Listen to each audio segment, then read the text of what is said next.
Okay, we are live. It is my great pleasure to be with William Ramsey of William Ramsey Investigates YouTube and podcast. He's also written a fantastic book on the West Memphis Three called Abomination. I highly encourage you to read it. Welcome, William Ramsey. Roberta, thanks for having me. Glad to be with you again. Oh, you're also a lawyer. I forgot that. I'm still a member of the state bar. They haven't kicked me out. I've passed the bar in 98, so it's been a while. Can't believe it. It's almost 30 years, 28 years. Well, it's a handy thing to have for sure. So I thought I'd start up. The subject for today is, hey, Smelly Cat. Hello, Tabby, Tara, whoever else I missed. So I have my reader's copy that I got when I was working at Oprah. So this is like when the book was like new. And this is Damien Echols' book, Life After Death. This was published by, who published this? Was it Random House? It was like a big conglomerate. Do you remember by any chance? It was published by Penguin. I do not. Penguin. I do have a copy. So you have a copy too? So he says in this, so this is we're talking about Exhibit 500 today, which was an exhibit put together for the sentencing phase. So after Echols was convicted alongside Jason Baldwin, so they had their trial together and Jesse Misskelley had his trial alone. So they were convicted by two separate juries, Jason Baldwin and Echols together and Jesse Misskelley alone. So after Baldwin and Echols were convicted, his lawyers put together all his very troubling mental health history, 500 pages of it, and presented it to the court. Okay. So, but this is, as is Damien Echols is wont to do, it is his version in the book is plays a little fast and loose with the truth. So this is on, at least of the reader copy, page 253. He says, one loss came from Jason's attorney right away. The cornerstone of his defense strategy from the outset was to make me look guilty. His plan was to dump the weight of the entire case on me and say that Jason had been sucked into the situation only because of his proximity to me. To accomplish this goal, the attorney lied to Lori and me.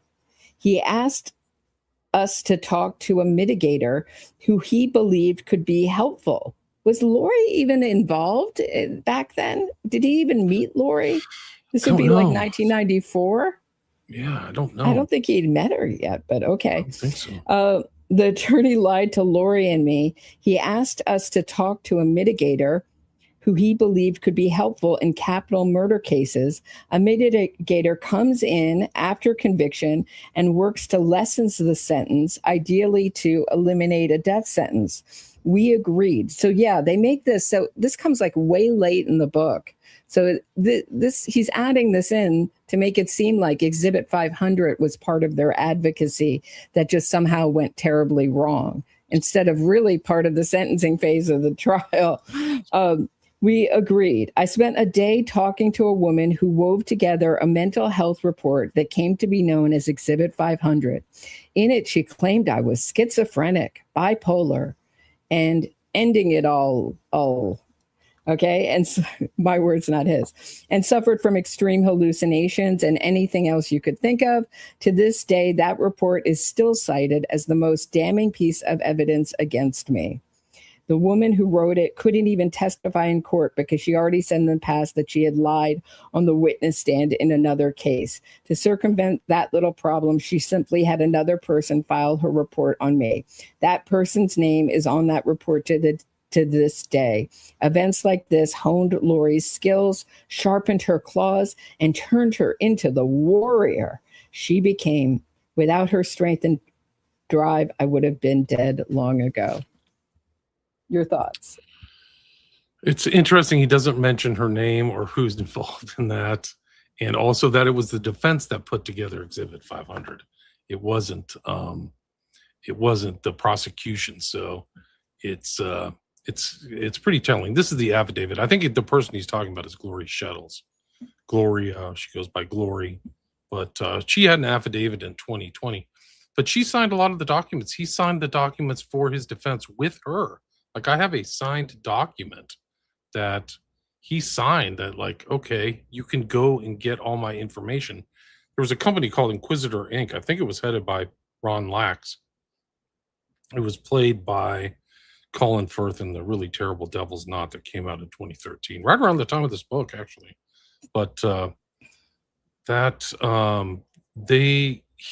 Eccles literally said it's okay to go ahead and get this information. All of his authority, he gave so much authority to these people. If you type on William and click on that and bring that up, I'll show it to you. I'll show you the audience. The affidavit. I brought it up. The other one, the other box. The other one. Okay, hold on. So you just say. Give me a hot minute. Okay. It's the other one. It says William. Okay. So this is it. So there's Echols and there's Glory Shuttles. It's June 16th. It's after the arrest. It's before the trial. So they're starting to gather information, but authority granted for educational, employment history, credit, financial, medical reports, et cetera, to copy and everything. So he signed on. He's 18, so he's able to cover himself. And so that's the provenance of this incredible 500-page report, which you can read, I think, still on Callahan 8K. So you can read it yourself. I cover a lot of it in my book, Abomination, Chapter 4, but it provides so much insight into him because it's from in the intro, actually, to the report itself has an overview of the report where it's saying, okay, he's in the hospital in Arkansas, then in Oregon, then back in Arkansas, and it has times and dates of everything. So it's kind of interesting that it's minimized. I think, it shouldn't be interesting, but it is minimized in that book, Life After Death. There's no question about it. For sure. And you know, you can see the lawyer's notes on it going, this is not good. This is what he said to his mental health professionals is not good. Right. Damning evidence. This is damning. Right. They're writing it in the sucking intro, blood and all the stuff, also all the stuff about Satanism. So let's get into some of it. So Damien arrested for breaking into a trailer with his 15-year-old girlfriend, Deanna Holcomb. They had an ending it all pact if they couldn't be together. Damien threatened to kill police officers and Deanna's father when picked up. Convicted of second-degree burglary and misconduct. So, I mean, you know, how did, you know, I keep getting comments, William, about how I'm so wrong and that if an ex-FBI profiler, and I think they mean John Douglas, I think they do, believes that the West Memphis Three are innocent because of his very insightful profiling, then I have no means, like it's sort of an appeal to authority. I have no leg to stand on if John Douglas has a difference in opinion than I do. Well, what they should say, the response should be, how much did John Douglas get paid to work with the defense? Because he didn't work for him for free. Well, right. He gets the most important thing, which is that what he really hangs his whole theory on the fact that they've never gotten in trouble with the law before. And they all three of them had gotten in trouble with the law before. And his work on that book is a total fraud. I've totally taken it apart. It's a complete joke. That's the other thing is if somebody says, well, John Douglas says it's appeal to expert authority, but he also worked on the John Bonet thing with the family. He also worked with the Ramsey family too, FYI. Mm-hmm. So there's some real problems in that case as well. Right. But you could read my taking apart of Douglas online. You could just say John Douglas and the West Memphis Three. The article is available. If you want to read and understand, you can just do that, or the listeners can.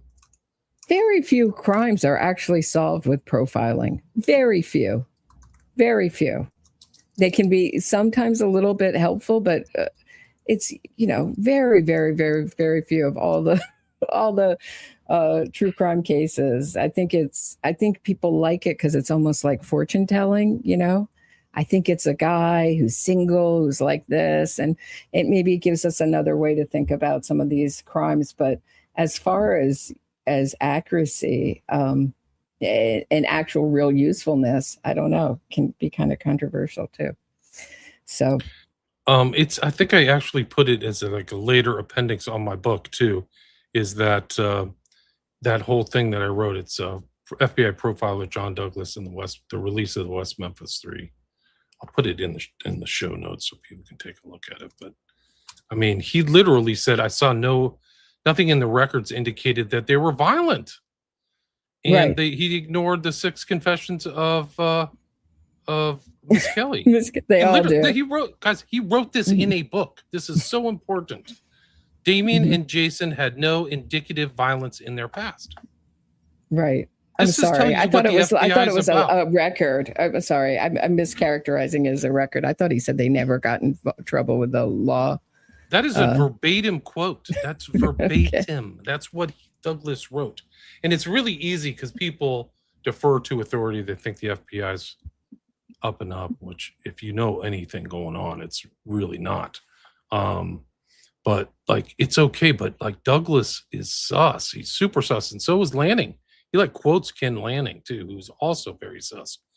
But these are he's the satanic denier, which is, you did the most interesting essay about the Lanning report. Yeah. I love that episode, William. That was fascinating. These guys can be taken apart very easily. And his statement, this puts his the so-called expert. He said he denies Shane Devilbiss, who Echols tried to scratch his eyes out. Laura Maxwell said Echols threatened to kill her brother and her parents. Charter Hospital said he has a history of extreme physical aggression towards others. His own mother, she was most concerned about son not learning to deal with anger and rages. It's all through Exhibit 500. Echols admitted to hospital workers that he had a history of violence. West Memphis police charged him with terroristic threatening. Jennifer Lynn Ball said told police he went to her house and threatened to kill her. And Joe Bartusch, you saw Echols stomp a sick dog to death. That's right. And he's related to Baldwin, right? Bartusch? Yeah, I thought Sounds so. Right. Yeah, I think so. It's kind of odd that when people say, "Oh, that's someone who didn't like Echols," it's Baldwin's relative, I believe. Right. That's my memory of it. It's a close thing. Even the Hollingsworth knew Dominique Tier since she was a baby. So West Memphis is not that big. It's really not, as far as everything, as population is concerned. So these people saw each other often and things like that. Echols was a known entity, at least in my opinion. So here's from June. On the back of that, Charter Hill Hospital, Damien stated that he got a hold of a police officer's gun and that Deanna's father had acted aggressively. He, quote, "I would have blown him away, and the next time I will eliminate that person." So he had no trouble with committing murder. And he denies having a conscience. This is extremely important if you know anything about psychopaths or sociopaths, whatever word you want to use. I prefer the word psychopath. Denies having a conscience. That's the essence, the cliff notes for psychopaths. No conscience and a real lack of feeling. He's often described in these Exhibit 500 as having a flat affect, feeling nothing, hates the whole human race, hates children, and also is constantly, I thought was really interesting around issues of the witchcraft and Satanism. He'll say, well, I'm not a Satanist, but I am into demonology. So it's that same kind of cat and mouse with the language that he has played all through the West Memphis 3's PR propaganda offensive. So if you've just been following this in the past decade and a half, it's pretty much out there now that Damien admits that he's now into the occult. He may not call himself a Satanist, or I think now he's just started to deny it again with Dr. Drew while promoting his book on, some kind of, I think, esotericism. Excuse me. But that he's constantly doing this. He's like, I'm not into, I deny, I didn't put blood all over my face, but I did suck the blood from a bleeding fellow inmate. But they're exaggerating when they said that I smeared it all over my face, and that I get intense powers from witchcraft, and having power and control over people, and needing a lot of attention and needing to put fear in people is like a theme in this. It sure is. I mean, it's all there. Once you read the documents, it's hard to kind of go back, because they're written by specialists. They're written in the kind of nomenclature of people who work at hospitals, psychiatrists, psychologists. So, right. and there's like progress reports. Like, he was doing progress reports all the way up to the day of the murders, May 5th, 1993. There's the last progress report, which isn't recorded very well in Exhibit 500, but it's there. It's incredible. So the same day, he was with his mom. The morning, I think, of when the murders took place, he was with his mom in there. And so... I thought also what was interesting was a note from Jerry Driver, who Damien Echols dislikes so much. And, is this your... thanks, William. You're thinking of the West Memphis story. Yeah, you can bring that up if Jerry you want. Driver... Okay, hold on 1 second. I will. So Jerry Driver was saying that he thought that he has your theory on it, which is he thought that Damien Echols' mother was also a Satanist, and that was the family religion, essentially. That was his comment, that he thought that the family was into Satanism. I thought that was pretty. I didn't remember reading that, or paying attention to that before. The police had a list of people they thought were in the kind of a group or something going on there in West Memphis. And the statement of Alvis Clemblay, like, he's like, oh yeah, there's a group. There's a guy named Lucifer they talked to that nobody ever identified. The same year that the murders took place in 1993, the mother was at a bonfire where somebody died. I remember that. Yeah. So that's like noted in the news. Like, so there's all kinds of other sus things going on. I think she lived with the person who died, lived with the mom and the stepdad or something. But your comment was always that it's just awfully odd that she's supporting this interest and taking him to these occult bookstores and pushing him forward. The people in the comments keep saying, I think they're guilty. They're you're not thinking about it the right way. They're objectively guilty at law. You don't have an opinion. It's not an opinion. They are stamped with a guilty plea, not once, but twice. So they're guilty. If you think they didn't do it, then you should say you didn't do it. Like, you're obfuscating, like, or messing up simple language. Like, they're right. Guilty. They're literally paroled triple child killers. Yeah. Right. They haven't overturned anything. Nothing. They were not exonerated. You think they were exonerated? You've been propagandized. You've been bamboozled. They were never exonerated. To be fair to my audience, at any time that anyone's let out, the media and the wrongful conviction movement will call them exonerated. If they can get their foot by hook or by crook out of prison, get themselves out of prison, that's what it means to be exonerated. And what's even worse are these, like, exoneration. Have you ever heard of these? Like, these certificates they give them out to people who are, that they consider factually innocent. Those aren't worth the piece of paper that they're right. written on either. So, forgive me for yeah. But you get the same statements over and over. Like, I think they're not guilty. I think they're guilty. They are guilty. I have the documents. They signed that they are guilty of first-degree murder, and the state had enough evidence to convict them again. But William, do you think it could be like a thing, like you could identify as innocent even if you are a twice convicted triple child killer who pled guilty? Can he identify as innocent? Yeah. Is it sort of like, your pronouns, like his pronouns? He goes by innocent. I'm convicted for a crime I didn't commit. I haven't found anybody else who's done it. I've alleged things, but I've never actually had somebody go into court or the police arrest and say it. I mean, the DA at the time, I mean, I think we played that in our last show about the West Memphis Three, literally said, I don't think it's anybody else who committed this crime than the three people here.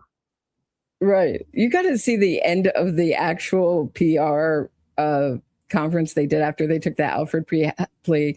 Baldwin decides to leave, and they just all pack up and go before any stronger questions can be asked. It like just abruptly ends really quickly, the whole PR thing. They're like, oh, Baldwin has to go. And you think they're going to stick around. And then just all of a sudden, this huge herd of lawyers and these three convicted child killers just exits out of there so quickly. It's yeah. Is there anything in here that you want me to particularly highlight? Well, I mean, John you can just Douglas? go through it. They denied any occult involvement. I've gone through so many occult related crimes. Ricky Casso, Elise Pauler murder, Beast of Satan, Vampire Clan, Hardy Boys, Adolfo Costanzo. I mean, it goes on and on. So like, there's no occult motivation when it's all over, this crime. Right. But also one of the very important elements of and one of the confusing aspects that's really kind of bamboozled the public, they can't get their head around it, is that how can these people get their minds changed? Some people who the parents are associated with the victims change for their opinion. And John Douglas takes credit for it himself. I'm not writing this. This is in his book. It's in his book that he wrote with Olshaker. He literally said he traveled to west of Memphis in 2007 to interview family members. And he said that after he imparted his clear, he literally wrote, by the time I left, Pam no longer believed the West Memphis Three were guilty of the murder of her son. And the same with Byers. That's why you can see a picture.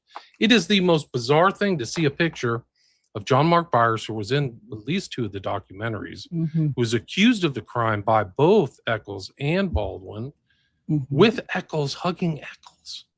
It will blow your mind. People cannot wrap their head around that. But it's the involvement of Douglas, in my opinion. Right. And also, I mean, this is something the wrongful conviction movement loves to do. They love to go to eyewitnesses. They know the strength in getting a victim's family member behind them, and they will guilt the living crap out of you. And it probably was at that time not really comfortable for John Mark Byers to be harassed all the time by the West Memphis Three supporters. So what a way to get them off your back. And also, there have been rumors, obviously he's deceased now, but there were a lot of rumors that his financial situation increased. And I know Terry Hobbs has said that Pam Hobbs was offered a lot, but never given anything that she was offered, which is about typical for innocence fraudsters. They offer a lot, book deals, money, movie deals, all sorts of things, and rarely actually do what they said they were going to do. So there was the money that suffused the West Memphis Three in the totality of the case corrupted the whole thing, in my opinion. And so there was all kinds of money and fame and celebrity, and some of those people would not do interviews unless you paid them.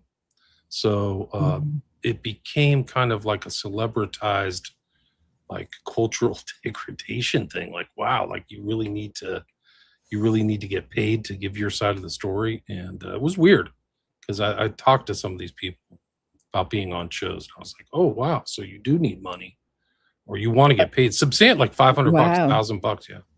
Wow. Yeah. So Todd Wood is speaking of money, giving you some money, will you? I think that's for on your Todd. channel. Todd, welcome. Hey, Todd. Thank Good you. to see you. Okay. Thanks for supporting William's channel. Okay. What else do I have? I have lots of fun stuff here. Okay. Charter Hospital of Little Rock. He fantasizes about, this is June 1992, about being all powerful so as to block others from possessing the means to be belittling and harmful. He believes that only alert vigilance and vigorous counteraction can prevent the malice of others.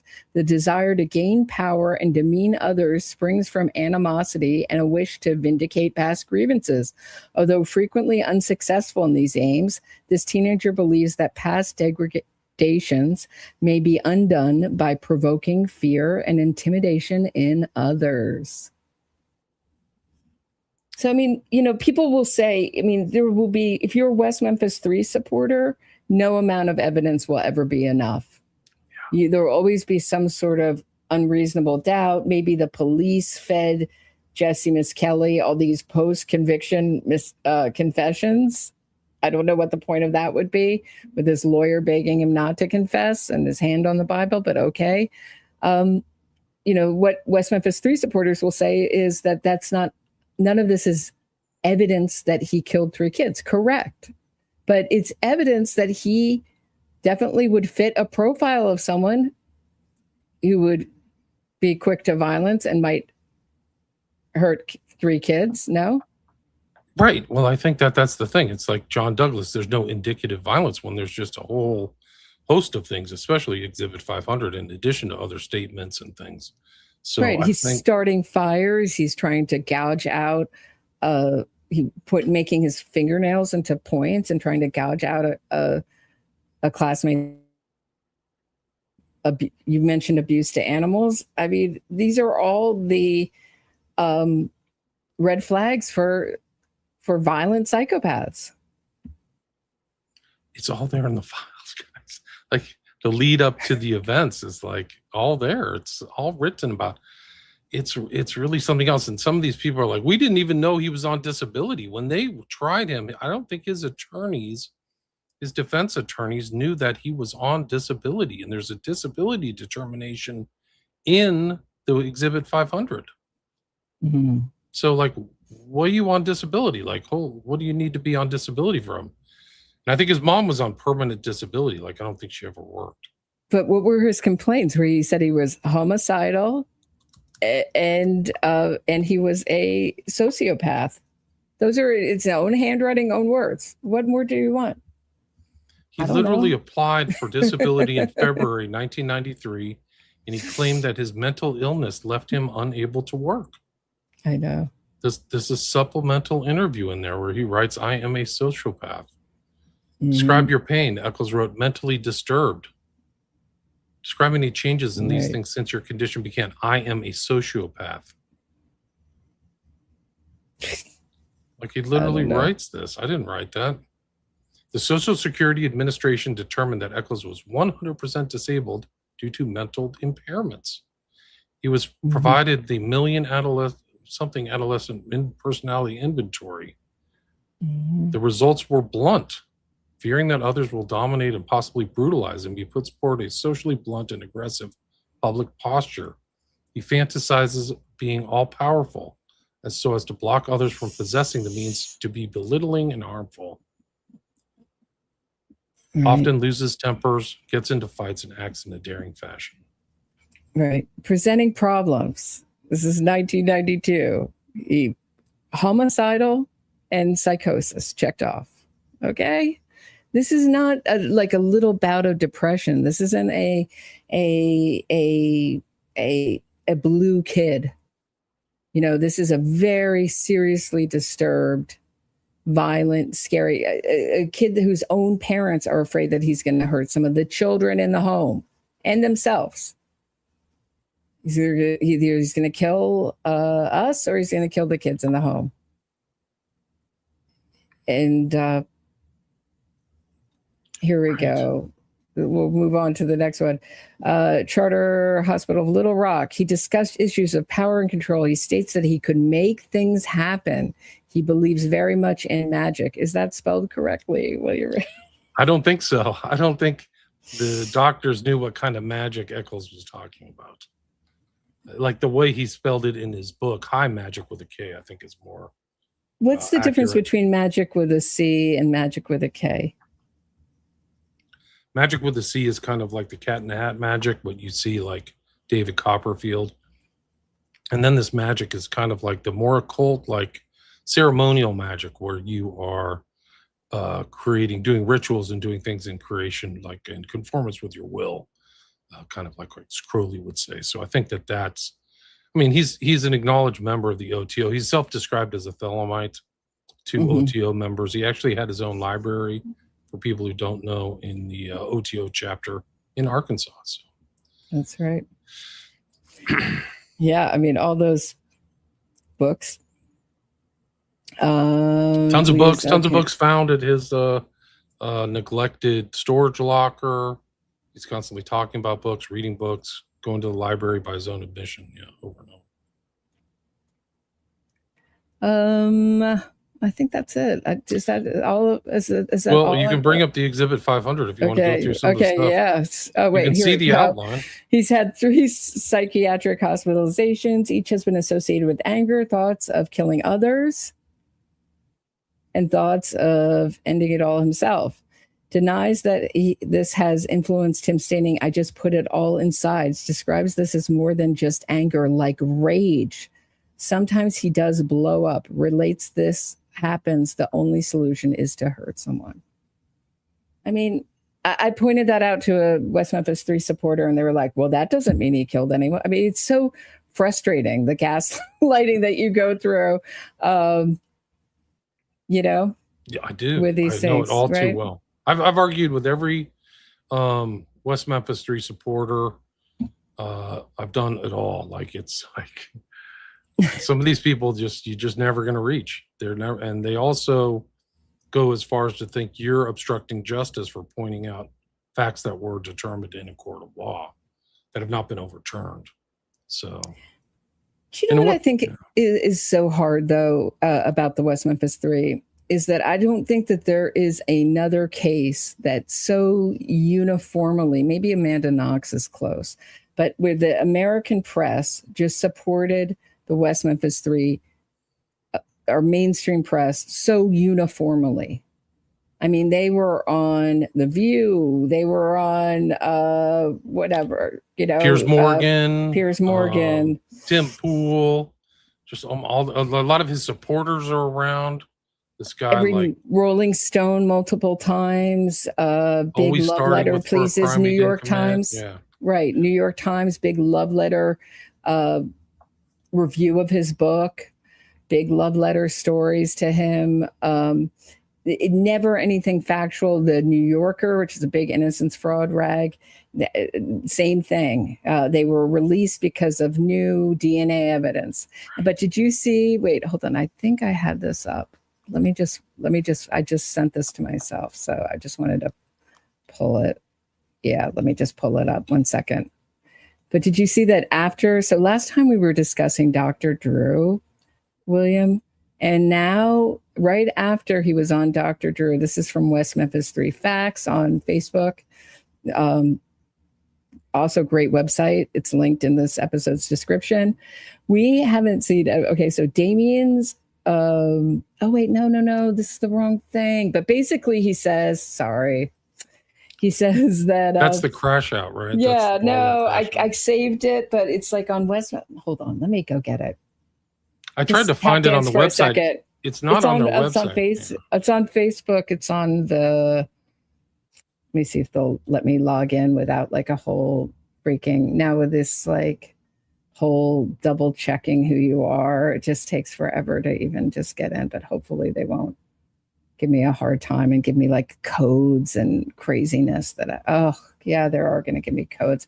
But if you go to West Memphis 3 Facts, basically Damien Echols is saying that he's not going to do any more interviews anymore. He's taking a break because he has too much trauma after Dr. Drew. And I was like, are you kidding me? Like Dr. Drew gave him the biggest softball interview in the world. But why do you think? No real questions. No, he just supported the. I mean, Echols was free to lie to him, you know, at will. So I don't know. I mean, why? What would? Okay, hold on 1 second. Let me just get this. Okay. Well.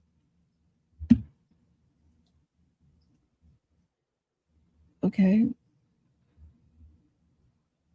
I don't know. Do they want me to put this in here? I don't know. I don't know what they're telling me to do. Can you bring up the Exhibit 500 that's on there in the box underneath there? Sure, for sure. Yeah. Yeah, I want you to go through that while you're doing it. Guys, this is like the intro is really incredible because it just outlines everything, the chronology of treatment. So you see it going almost all for a full year before the crimes. So you see a referral based on this. Jerry Driver refers for terroristic threatening, sexual misconduct. He's discharged. He goes to charter, discharge, and then St. Vincent's about 3 months later in Oregon. Then he's discharged. Then he's referred back to charter, like literally within a week. Suck blood an inmate. Then he's getting these scheduled sessions, and they're all recorded about what he's doing. They're asking him questions. And then they're like, this is privileged and confidential work product. It's based upon the East Arkansas Regional Mental Health Center. You can see it right up there on top, and the dates. I mean, it's really low regard, true. Damien's counseling feels he's smarter than everybody else. Reports self-mutilation. He will trance out.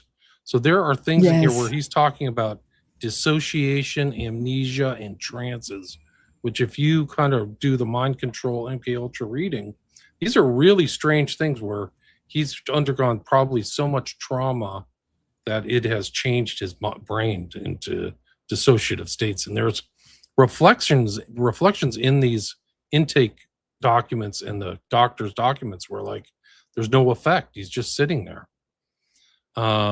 He's harassed by local authorities in February 93. They think I'm a satanic leader. He has satanic items, but denies cult involvement.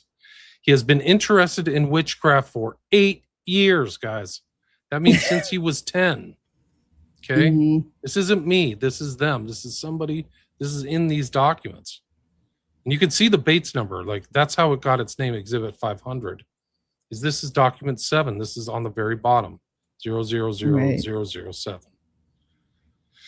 They are admitting, this is his defense, saying there's very damaging stuff, very damaging notes, very damaging. Speaks of rituals, drinking blood, more involved in demonology.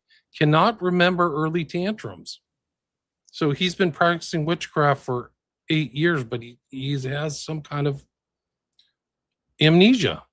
Right. And there's also these frequent references to this like purring like noise that he makes in the mental hospital with his mouth. And they're like, he just keeps making this weird purring noise. But he hasn't changed much. Oh, so here he was. So this is before he went on Dr. Drew. He says, hey, y'all, I've had quite a few people reach out to me. Let me see. About doing their podcast interviews, etc. And I want to say I very much appreciate the love, support, interest, but I'm going to step away from this sort of thing for a while. And then he was on Dr. Drew. This is before Dr. Drew. It's beginning to have a negative impact on my mental and emotional health. Confucius said that he's so wise, isn't he? Such a wise child killer. Confucius said those who dwell or live in the past are going to be depressed, and those who always live in the future are going to suffer anxiety. That only those in the present moment can find peace and contentment. Well, the present moment, you're a convicted triple child murderer. I know this is true from my own firsthand experience. Right now, I just need to get back to my practice in order to maintain myself. Speaking of practice, and I'm focusing my energy on several upcoming ways of, I'm sure he's doing something with his Satanism and trying to spread Satanism. So I thought that was like bizarre, always the victim.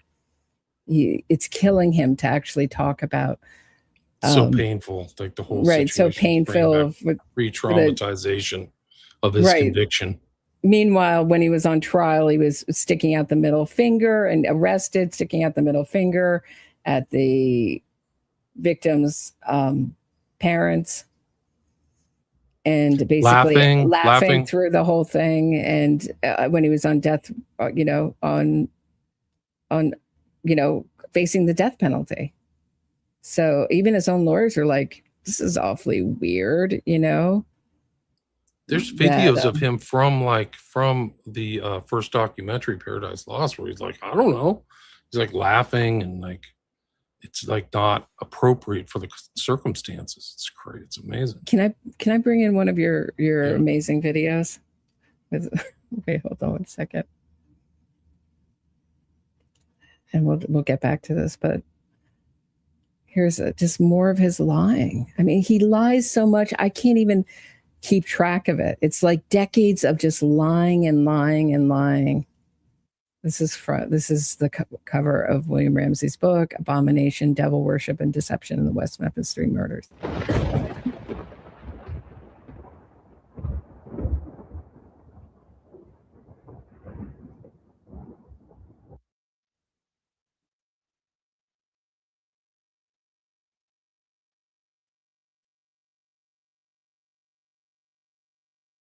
And then in August of 2011, after spending nearly 2 decades in Arkansas prisons, Damien Echols and 2 other men were suddenly released as part of a highly unusual plea deal.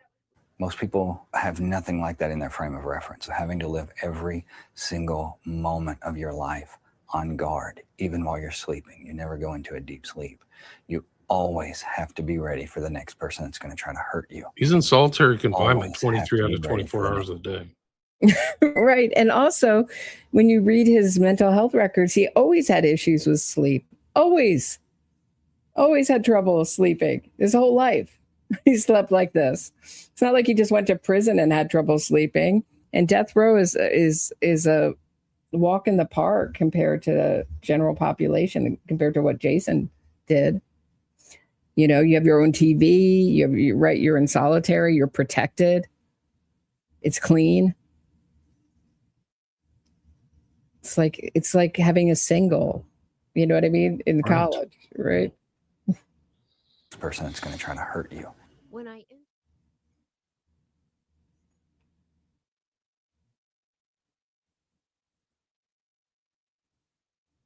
So he follows with When a I statement. interviewed Echols as part of a 48 hours report on the case, he was spending nearly 24 hours a day in solitary confinement. You know, all I can think of is just like, look at him again. He's so pleased with himself. Like all this important stuff. I mean, have you been watching the Tyler Robinson preliminary? They're trying to present all the evidence, and Charlie Kirk's accused killer. I mean, the evidence is overwhelming, and the victim's family Charlie Kirk's family had to beg the judge to let them show the evidence in public. But he's in like an armored vehicle. Like it looks like, you know, basically being treated as this precious commodity, being, you know, driven to and from prison in this like way armored vehicle. Here, Damien Echols, you know, has to get his cuffs off, and he has all this. I mean, what a feeling of power. If you're into power and control, I mean, obviously he doesn't have control when his cuffs go off, but all this special stuff is being done because he's a dangerous, scary person, important person, right? I mean, from somebody who came from nothing, he's had a lot of things happen. Like, I mean, I think that they're all like trailer park kids whose parents aren't around. So maybe this is them, how they made their mark. He said, the people are going to remember me. I'm going to have an effect on the world. And, you know, unfortunately, it's, you know, come true. I mean, murder made him famous. And then, and powerful. And the power that he has. I mean, no one in our mainstream media is willing to talk about the case. The prosecutor's podcast, who covered the Hayman Lee's murder after Adnan Syed got out and didn't really even matter anymore, you know, and they didn't want to talk about the fraud that got him out at all, but just did a whole thing on those 3, concluding that they're innocent and there wasn't enough evidence to convince them. Wow. So did they address the first person statements, the direct evidence that was related in court about the softball statement, and also seeing Echols? So they did. They just said they went over the actual evidence. They have all these documents. You know, they took them from Callahan, I guess, or got them themselves. They're the ones who actually got. So I thanks to Rick from Burn After Reading, he enlightened me that the prosecutor's podcast got the 2011 DNA results from Freedom of Information Act, because they're both lawyers. Those, you know, aptly named prosecutors podcast, former prosecutors, I believe. And they got the DNA results. And What so did they big say? big nothing burger. Oh, yeah. It's a big nothing burger, and it's going to be another big nothing burger that they're going to, Lord knows what they're going to do with this. They're going to double down on a stepfather. It looks like looks like the direction they're going. To just double down on that because that's all they have.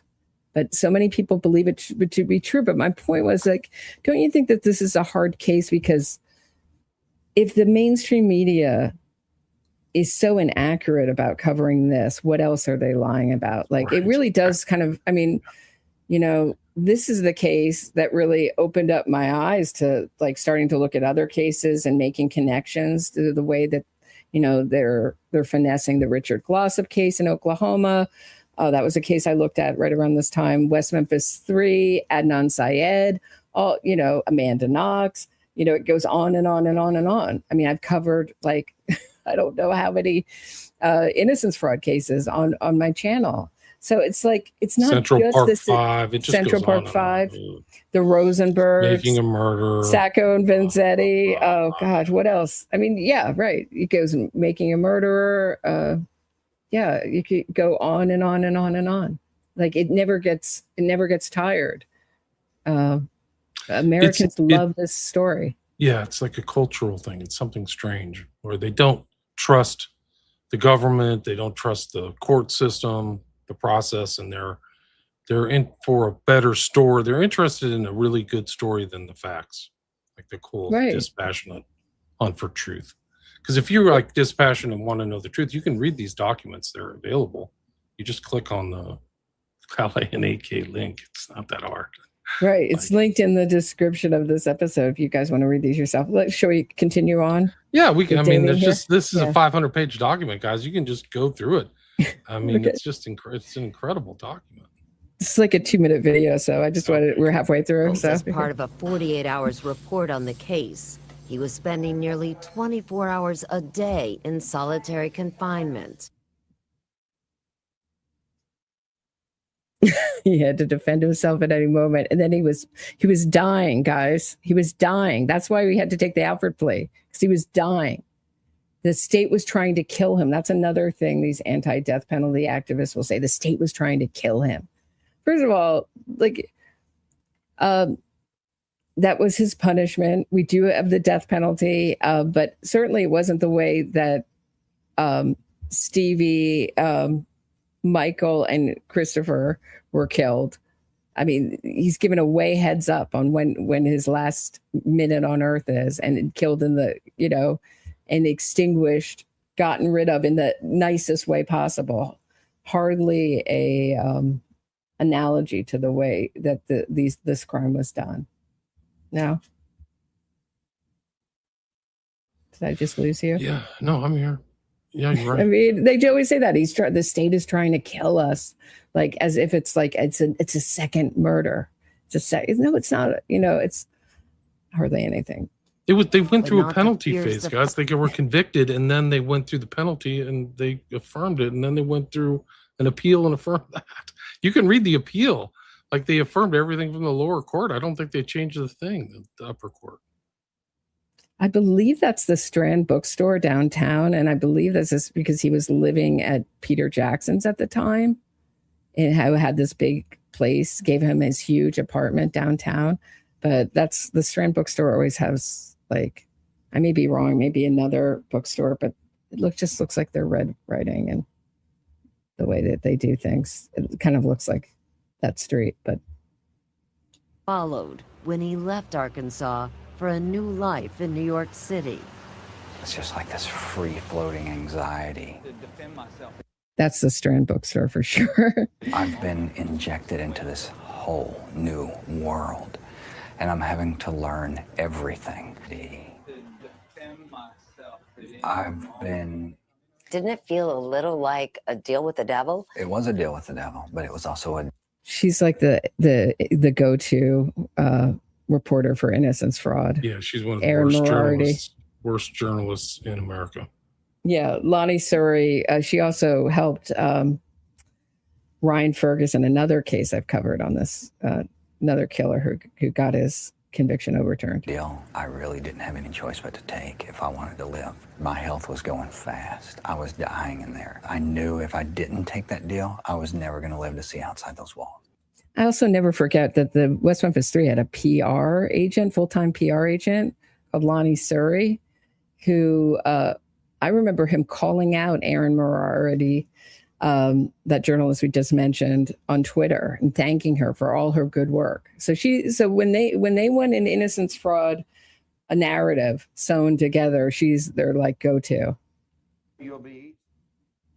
So yeah, that's just like a little bit. He seems to be in good shape now. He's got all his original teeth, it looks like. So his teeth were about to fall out, but I guess they through the use of magic and Reiki and whatever, they reattached or something, or maybe he got implants. I don't know. Everybody was saying that also that he had to learn how to eat with a fork. He didn't know how to eat with utensils anymore. He was like, he had to learn the English language all over again, apparently. And that he was losing his sight. He was going blind because he didn't have any time outside. His focus, only an hour a day. Yeah, he had to wear his douche goggles all the time because he was losing his sight. And he was literally dying, and they had to take the deal right away because he was literally going to die there from bad eyesight and teeth. He has a whole suite of like excuses and stuff. Like it's incredible. So it also got very mad that we're laughing. But you have to laugh. You have to laugh at this ridiculous innocence fraud propaganda, because if you don't laugh, you will cry or go crazy. If you've covered as much of it as I have. Yeah, it's been 15 years, defense. guys. Like I feel like we're just like beating a dead and flogging a horse or something. Like, people are still interested, though. I mean, people are still telling me I'm a horrible person, that I will be so sorry when the DNA results come out. And I'm like, you know what? I'm sleeping fine, not worried about these DNA results. And, you know, I think people are forgetting that I was a supporter. I got fooled by this big time, guys, big time, by all these documentaries. It wasn't until I heard Ed Opperman's podcast that I'd ever heard that they were guilty. I never knew anyone had that opinion in the entire world. So that'll tell you. They're guilty at law, guys. There's no question about it. What did we miss? Does anyone hate Burn after reading? Did we miss anything? Well, there's 500 pages. I don't know if you want to go through all of the PDF or not. More. I'm not busy. Anyone have anything more to say here? Let's go through it. And you're just like, this is like, we're on page 9, guys. This is it. Jerry Driver, discharge. Here's Glory Shuttles again. Her whole affidavit, I think, is a huge tell.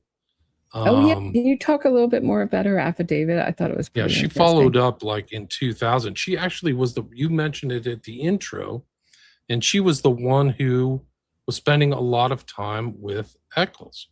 And you can bring that up. It's just Glory Shields right there. Let's see. Wait, hold on one second. Glory. I can read it too, but it's like she's spending time, and then about 7 years later, she sent something to the court during like the whole appeals process, and it's an affidavit. She's saying, I served as an investigator of Damien Echols. My responsibilities included meeting with him on a weekly basis and attending some of the pretrial trial proceedings. Through my inexperience, prevented me from recognizing many of the symptoms of mental illness.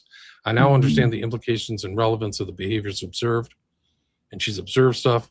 Number 4, Mr. Echols had dramatic mood swings from deep sobbing to laughing hysterically. This is like the Joker stuff. To laughing hysterically and giggling without any cause for the change. The switch from despair to mania was immediate and complete. It could occur several times during one meeting. Mr. Echols cried during almost every meeting, once collapsing onto my shoulders in utter despair that was beyond the legal situation. His depression had been with him a long time, and it affected everything he thought and did. He was so deeply sad that he felt hopeless and lost when it came to his case. Really? Isn't that odd? Because he's always putting down his lawyers in this book, too. But, I mean... He discussed suicide repeatedly and believed that he could overcome death because he was different from other people. I mean, don't you think that's he believed he was an alien. and discussed it with his mother from the time when he was a small child of only 3 or 4. He thinks he's an alien. It was a concrete belief that he was from another world, another planet. Whenever evidence was introduced that could have helped, this is on page 200, helped me, the jury was escorted out of the room so they wouldn't hear it. Wow. Isn't that unfortunate for him? And it was discovered that John Mark Byers, so they're still pushing John Mark Byers in this, the stepfather, one of the children, had a knife with a blood on it that matched the blood of at least one of the victims. No.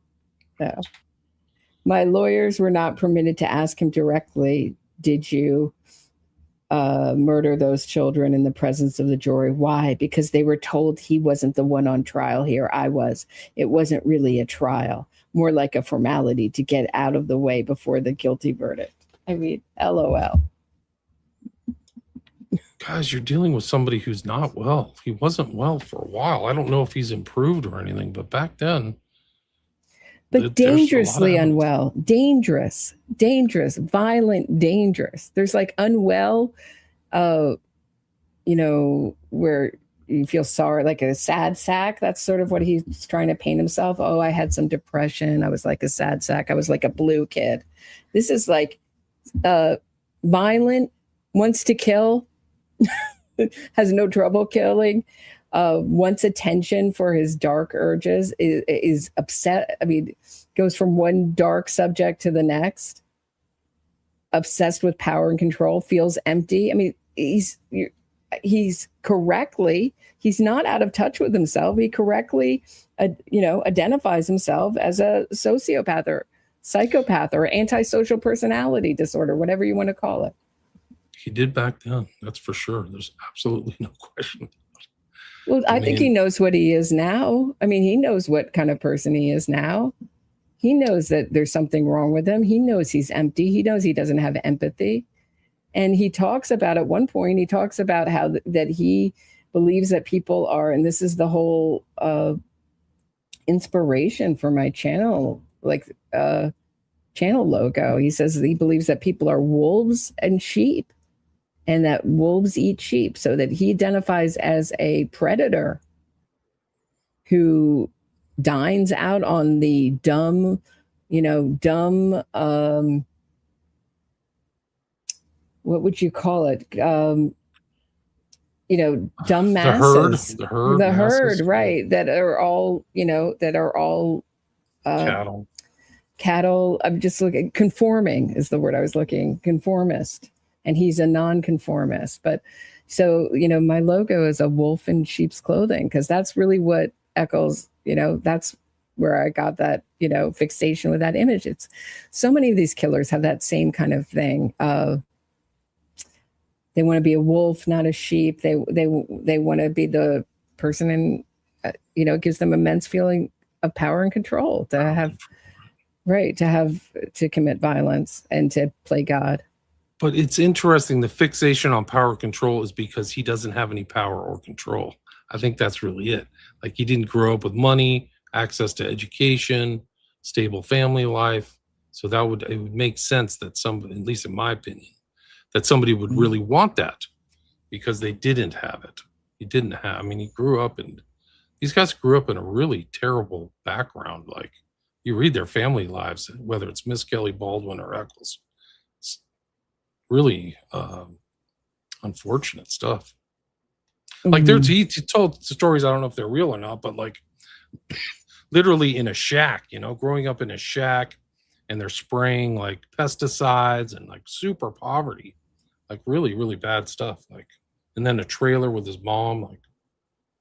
For sure. And then also that he started a fire in the hospital. So he was starting fires when he was at school. He's starting fires in the hospital. He cracked open, talks about how he, I think he did it with like wet toilet paper. Don't ask me how. Yeah, I've heard that. I heard that he remember that? started a fire in a trash can at school, like in the back. Yeah. Constantly trouble and stuff.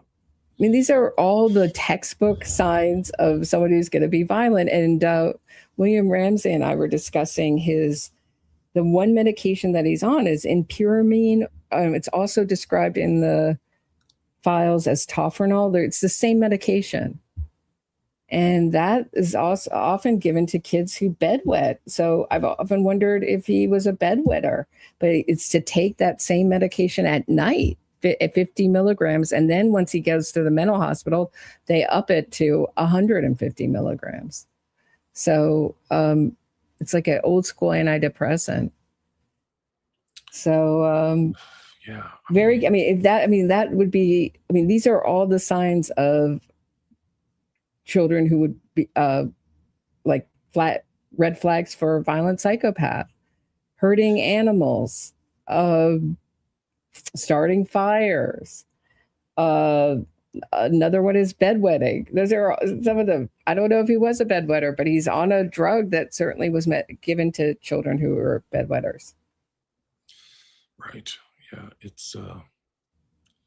It's an incredible record, and it's completely contradicts like a lot of these public statements that they're making, and the media is propagating. There's just no question about it.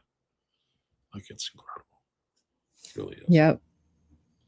But you can read about it in my book. My book was published 15 years ago. I think it stands the test of time because I address a lot of the recurrent, persisting complaints against so many things in the West Memphis 3. Like, I really tried to address them all. Questions, concerns, all that stuff. So Abomination has it.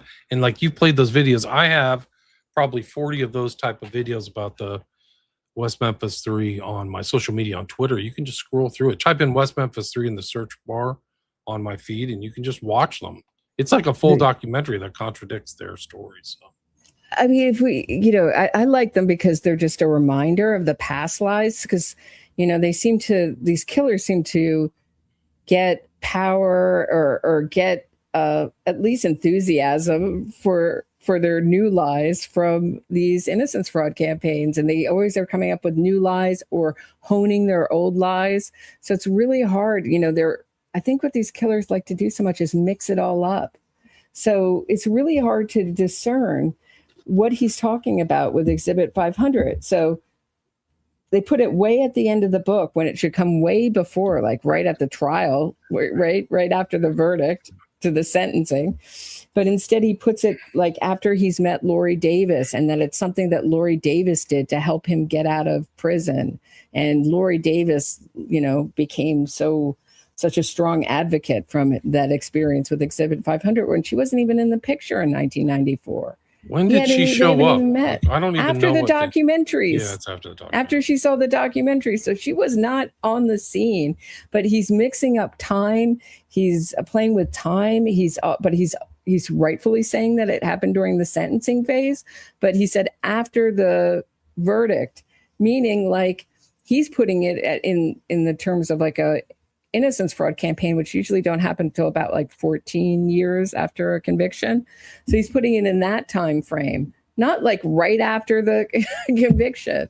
And those are all his records. It's not like one woman came in and interviewed him and came up with, because there are crazy mental health professionals, especially in the psychology field. They're happy to give other names to they really seem to like not even acknowledge antisocial personality disorder anymore. And they seem to be giving it sorts of all new names like on the spectrum, bipolar, post-traumatic stress disorder. Those are the new words for antisocial personality disorder, because you can't be helped if you're a psychopath. There's no cure for it. So there's no money for the psychology and psychiatry. And it also goes against the idea that these are all just sort of like hurt people and they just need to be loved well. You know what I mean? Yeah, so I think they don't really like this diagnosis anymore. And we're getting all these alternative, like odd diagnoses for people who seem to me to have obviously antisocial personality disorder. Yeah, I think they're degrading the DSM. So like a lot of stuff that was seen as crazy is not crazy anymore, like transgenders or dysmorphia, there's solutions and things like that instead of psychological solutions. Let's trans that person. Let's do it. Oh, very scary, right? Very scary. And it was very hard I'm still losing friends over that issue, you know? Why? It used to be considered mental illness, guys. Like body dysmorphia. No, people think I think that people especially men, like to give away, women's consent very easily. And I think it's also, I have other women saying, well, I wouldn't mind if men use my bathroom. I wouldn't mind. I was like, but you're assuming that, that you can tell whether, a man's going to be violent or well-behaved or whatever. You're consenting for all women. You can't do that. It's not the way the law works. You know what I mean? There have been these cultural rules for thousands of years and they're upending them. So it's like a transvaluation of all values in a lot of ways. So it's by the way, very just subversive, very socially subversive. So, I think it concluded with me going to this event in downtown New York, which was like a Let Women Speak event. And it got shut down by Antifa before it even happened. I don't know if I've ever told you I was at that rally. I think so, yeah. Yeah, it was a big deal. Antifa got arrested. It was like, they wouldn't let any of the women. It was like right on the sidewalk in a public place, but they basically let Antifa close the whole thing down. Anyway, the ACLU just put out so the ACLU is very involved in innocence fraud. They're the ones who facilitated the money from the Open Society, George Soros' foundation that funded all those pro-criminal prosecutors. And they have a new video out showing violent protesters, essentially, they call it just protesters, how not to get caught while they're out doing actions, meaning breaking the law. But when I was at that protest for women's, for men out of women's spaces and everything, one man followed me and spit on me and harassed me. Geez, wow. Yeah, there was all sorts of Antifa tries to deafen you. They have these bullhorns and they scream like Nazi go home in your ear with their bullhorns and, try to intimidate you. It was like, they're a scary bunch when you come up with there's a lot of violence. A lot of violence right. From the left. A lot of violence, a lot of dead people, a lot of people shot. There's a lot more than you think. So the ACLU is just letting them know, you shouldn't be out protesting with your phone on, giving your location and stop filming yourself breaking the law, basically. Right. I'm not surprised. Anything else that we forgot on this? Yeah. There's 500 pages, guys. You can read it all on Callahan 8K. It's really incredible. Yeah. You think his dad leaving set him off? Could be. What do you think? I don't know. Maybe. I mean, I think he just had a very troubled childhood, and a lot of he was disappointed with his dad, according to what I read. So, I don't know, for what it's worth. Well, I'll leave you on this. I think I believe Damien Echols when he says that made whoever did this crime, it made them happy. I think it made him happy. I think this is killing people is something he always wanted to do. And I think he wanted to be famous from a vicious, horrible murder. But the worst offenses, they were all horrible, but a lot of the worst things were done by Jason Baldwin, who has the okey doke, Southern hick kind of persona, like the Honest Abe Southern hick persona down. He's pretty good at lying, in my opinion. Yeah, he kind of has that "oh my gosh, golly gee" type kind of thing. That's his kind of take on things. Is my we take. Told the truth and nothing but the truth. We're innocent, he's always so earnest and outraged. I mean, I fell for it. That's all I say. I got duped. I hope nobody else has to get duped. I've worked very hard. We're going to wait until a couple weeks. He's stupid DNA, totally inconsequential DNA results are coming out. Let's see how they spin it. William Ramsey, where can people find you? William Ramsey Investigates podcast, 5 books on Amazon. You can get Abomination on Amazon. And like I said, a lot of those videos are on my YouTube channels, which I got back about a year ago. So you can kind of scroll through some of the older, I mean, they're 10 years old, 15 years old almost. So you can see those there. And then thanks for having me. Glad to be with you. Oh, it's always such a pleasure to do these episodes with you. Maybe we'll be doing them again in 10 years. Who knows? It seems like it never ends. I mean, God, it just never ends. We'll see what happens. We'll reach out to me once these DNA tests return, and we'll go from there. All right. We'll talk then. All right. Thanks so much. Have a good one.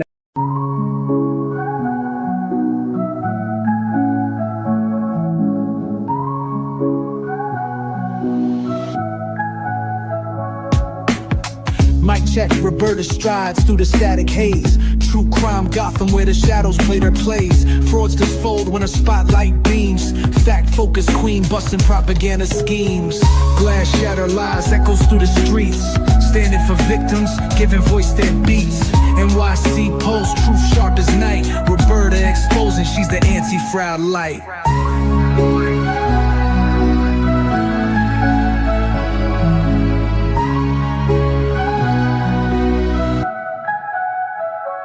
Hard cash warrior, dissecting state and defense. Twisted innocence, claims breaking pretense. Gotham's truth seeker cuts clean with the blade. Facts in the forefront, no justice gets swayed. Cold facts drip heavy, real talk unfurls. Cracking cases open like oysters with pearls.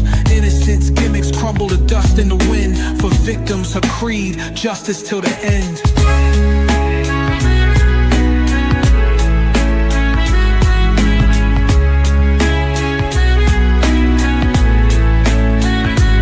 Headphones blazing, she drops heavy artillery. Narratives twisted, meet blunt object civility. Roberta got receipts that unravel the ploy. Exposing the lies these fraudsters deploy. Glass shatters lies, echoes through the streets. Standing for victims, giving voice their beats. NYC pulse, truth sharp as night. Roberta exposing, she's the anti-fraud light.